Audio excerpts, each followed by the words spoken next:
I'm Dr. Karen Corbin. I am a faculty investigator at the Advent Health Translational Research Institute, and my focus is nutrition and metabolism as it relates to both diabetes and fatty liver disease.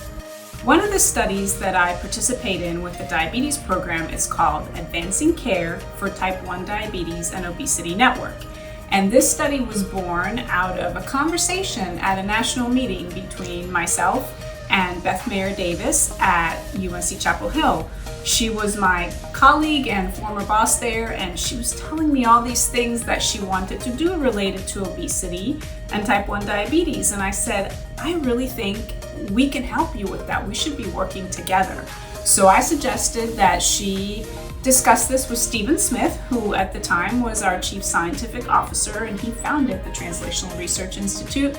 So the three of us met for breakfast, and I said it was like scientific sparks were going off. There were all these ideas going on about how we could combine UNC's specialty in population research and more real-world studies with our deep phenotyping expertise.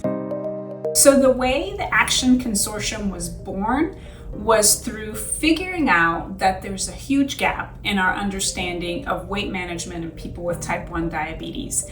And it was really like having coffee with friends, just scientific friends who said, we all agree this is an important problem, and you know how to do population studies, and you know how to do deeply phenotype metabolism studies, and you know the medical angle and the clinical end. How do we bring that all together so that instead of everybody doing their own thing and eventually maybe coming together, why don't we come together from the beginning so that we can synergize our efforts and make more progress?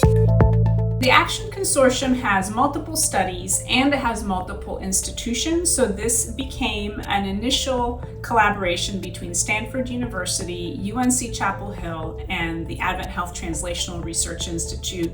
And since then, we've been growing actually to invite other groups to join us who want to help deal with this important problem. The reason this is so important is because obesity can be different in people with type 1 diabetes. There are different ways that insulin works, there are other hormones that are different, and if we just assume that the treatment for obesity or the prevention of obesity is the same in people with type 1 diabetes versus without type 1 diabetes, we could be making a big mistake because we know for sure that there are a lot of metabolic differences. So that's why we came together to do these studies.